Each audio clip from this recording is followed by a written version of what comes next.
Hello everyone, welcome to another lecture of organizational behavior and today our topic is attribution theory। आज हम attribution theory के बारे में देखेंगे कि वो क्या होता है। ये बेसिकली हमारा चैप्टर है perception and individual decision making, chapter number 6 organisational behaviour का। तो हमारा टॉपिक है person perception making judgement about other. हम लोगों की परसेप्शन के बारे में देखेंगे जो दूसरों के बारे में जज करने के लिए इम्पोर्टेंट होती है, और उसके लिए हम देखेंगे attribution theory.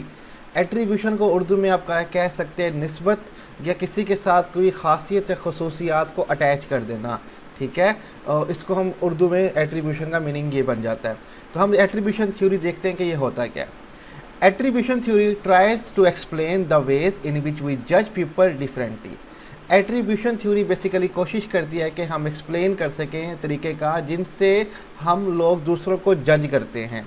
It suggests that when we observe an individual's behavior, we attempt to determine whether it was internally or externally caused. It suggests, ये बेसिकली तजवीज़ पेश करती है कि जब भी हम किसी इंडिविजुअल का, किसी शख्स का बिहेवियर ऑब्ज़र्व करते हैं तो हम ये पता लगाने की कोशिश करते हैं वो जो बिहेवियर शो किया है वो इंटरनली कोज्ड है या एक्सटर्नली कोज्ड है। मीन्स कि वो जो बिहेवियर है इंडिविजुअल का वो खुद से कर रहा है शो या कोई एक्सटर्नल वजह थी ये बिहेवियर शो करने की। फॉर एग्ज़ाम्पल, अगर एक एम्प्लॉई ऑफिस में लेट जाता है तो क्या वो लेट उठने की वजह से कि ख़ुद वो जल्दी नहीं उठा लेट हुआ है, या ट्रैफिक जैम होने की वजह से वो लेट हुआ है।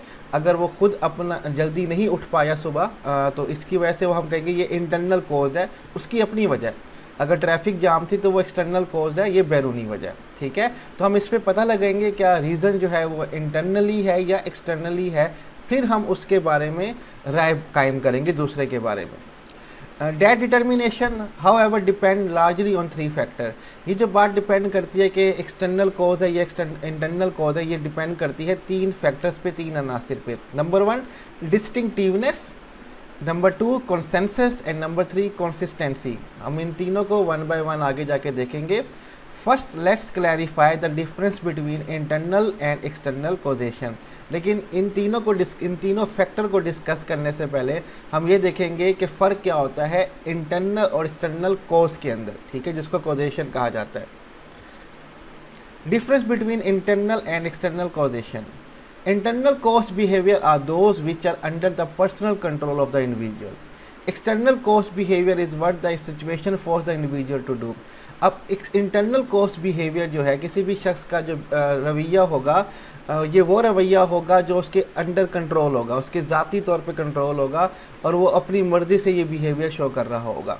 और एक्सटर्नल कॉज बिहेवियर वो बिहेवियर होगा जो सिचुएशन इंडिविजुअल को मजबूर करती है ये बिहेवियर शो करने से। जैसे मैंने पहले बताया कि कोई एम्प्लॉई अपने ऑफिस में लेट आता है तो उसकी रीज़न ट्रैफिक जैम भी हो सकती है। तो एक्सटर्नल फैक्टर जो है वो कॉज कर रहे हैं एम्प्लॉई को डैड बिहेवियर शो करने के लिए। If one employee is late for work, you might attribute that to his partying till late night and then oversleeping। अगर एक एम्प्लॉय काम पे लेट आता है तो आप कह सकते हो, आप ये उसके अंदर आप एट्रीब्यूट कर सकते हो या आप उसके साथ कोई खसूसियात जोड़ सकते हो कि वो रात देर तक पार्टी करता रह गया और ज़्यादा देर सोता रह गया। This is an internal attribution. इसको हम इंटरनल एट्रीब्यूशन का नाम दे देंगे, ठीक है। अंदरूनी शख्स की जो निस्बत होगी या खसूसियात होंगी उसका हम इसको नाम दे देंगे, ठीक है। But if you attribute his arriving late to an automobile accident that tied up the traffic then you are making external attribution. लेकिन अगर आप उसके साथ ये खसूसियात डाल देते हैं कि उसका जो लेट आना है वो रास्ते में ट्रैफिक एक्सीडेंट हो गया था, तो एक्सटर्नल हमारे यहाँ रीज़न बनी है उसके लेट आने की, तो इसको हम कह देंगे एक्सटर्नल एट्रीब्यूशन के बैरूनी एक खसूसियात या कोई वजह थी जो उसके लेट आने की बनी है। नेक्स्ट चलते हैं, हम एट्रीब्यूशन थ्योरी के जो 3 फैक्टर्स हैं वो देख लेते हैं। डिस्टिंक्टिवनेस, इम्तियाजी होना, फ़र्क होना। अगर एक शख्स 2 जगहों पे मुख्तलिफ बिहेवियर शो करता है तो इट्स मीन के कोई ना कोई वजह बैरूनी हो सकती है कि एक जगह पे वो टाइम पे आ रहा है, यानी कि 2 जगहों पे वो जाता है, एक जगह ऑफिस है, एक जगह दूसरी जगह पे भी काम करने जाता है। तो सपोज करें एक जगह पे वो टाइम पे आता है, दूसरी जगह पे नहीं आता, तो मीन्स कोई एक्सटर्नल रीज़न ही होगी, वरना वो दोनों जगहों पे टाइम पे ना ही जाता अगर उसको आदत होती लेट जाने की। तो इसके बारे में हम देख लेते हैं। Distinctive refer whether individual show और display different behaviour in different situation. Distinctiveness जो है ये रेफ़र करती है कि इंडिविजुअल जो है क्या वो शो करता है या डिस्प्ले करता है डिफरेंट बिहेवियर, मुख्तलिफ बर्ताव इन डिफरेंट सिचुएशन, मुख्तलिफ सूरत हाल में। The employee who came late at work is also one about other colleague complain that blow of commitment. अगर कोई एम्प्लॉय लेट आता है अपने काम पे और उसके बारे में दूसरे कोलीग्स जो हैं वो भी कंप्लेन करते हैं कि ये अक्सर अपनी कमिटमेंट ब्लो ऑफ कर देता है, तो हम समझ लेंगे कि ये इंटरनल रीजंस है उसकी, ठीक है, यानी कि वो खुद से ऐसा ही है।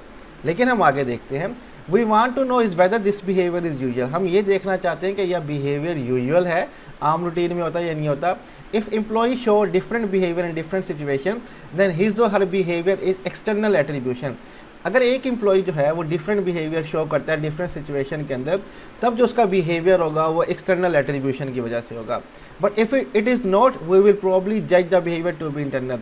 लेकिन वो हर सिचुएशन में ही लेट आता है, हर सिचुएशन में ही सेम बिहेवियर है उसका, तो तब हम कहेंगे ये उसकी इंटरनल रीज़न है, वो खुद ही यानी कि वो इस तरह का बिहेवियर शो करता है, कोई बैरूनी वजह नहीं हो सकती। तो ये अगर उसके यानी कि मुख्तलिफ सिचुएशन में उसका बिहेवियर डिस्टिंक्टिव है, मुख्तलिफ है, तो हम कहेंगे कि एक्सटर्नल कोज है।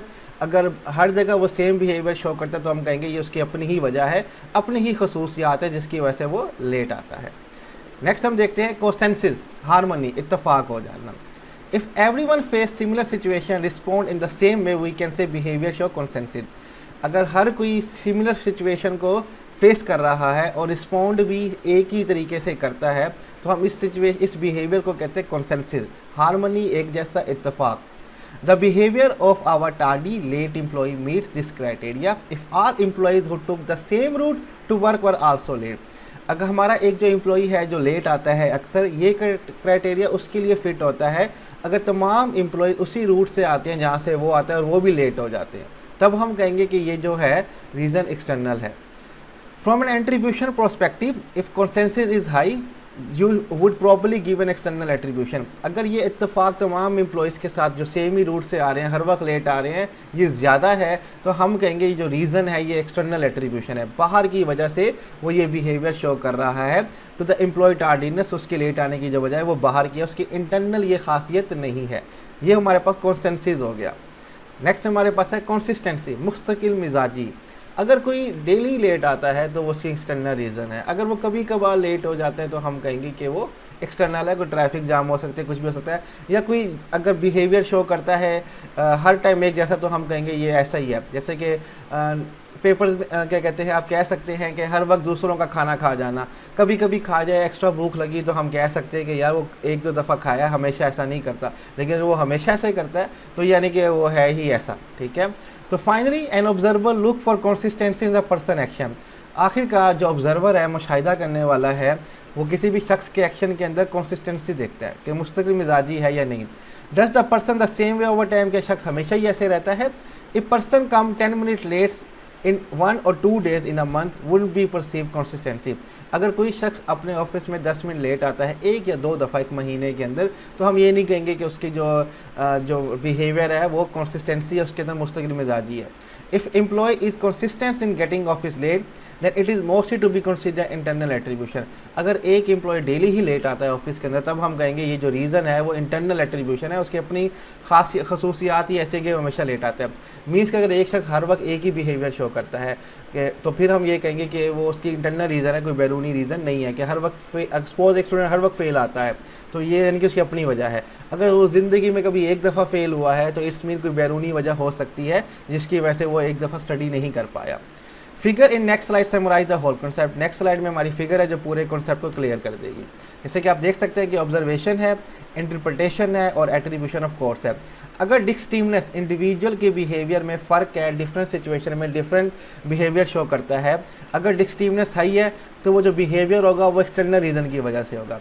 लेकिन अगर वो फ़र्क शो नहीं करता, हर जगह सेम बिहेवियर शो करता है मुख्तलिफ जगहों पे भी, तो वो रीज़न क्या होगी, उसकी इंटरनल एट्रीब्यूट होगी। इसी तरह कंसेंसस, अगर यानी कि इत्तेफाक ज़्यादातर लोगों में लेट होने का हो रहा है या ज़्यादातर लोग एक जैसा बिहेवियर शो कर रहे हैं, तो वो हम कहेंगे कि रीज़न क्या होगा, एक्सटर्नल।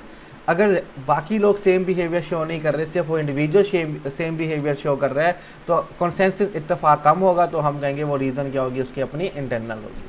फाइनली कंसिस्टेंसी, अगर मुस्तकिल मिजाजी ज़्यादा होगी, ठीक है, कि हर वक्त ही वो लेट आता है, तो हम कहेंगे ये रीज़न उसकी क्या है, इंटरनल के, हर वक्त ही उसकी कंसिस्टेंसी बहुत हाई है।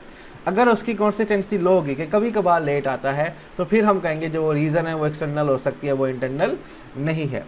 तो यहीं पे हमारा जो एट्रीब्यूशन थ्योरी का टॉपिक है वो अपने अख्ताम पे पहुंचता है। उम्मीद करता हूं कि आपको लेक्चर की समझ आ गई होगी। स्लाइड्स का लिंक मैं डिस्क्रिप्शन में दे दूंगा, वहां से डाउनलोड कर सकते हैं, और कोई भी क्वेश्चन हो आप कमेंट में मुझसे पूछ सकते हैं। अपना ख्याल रखिएगा। अल्लाह हाफिज़।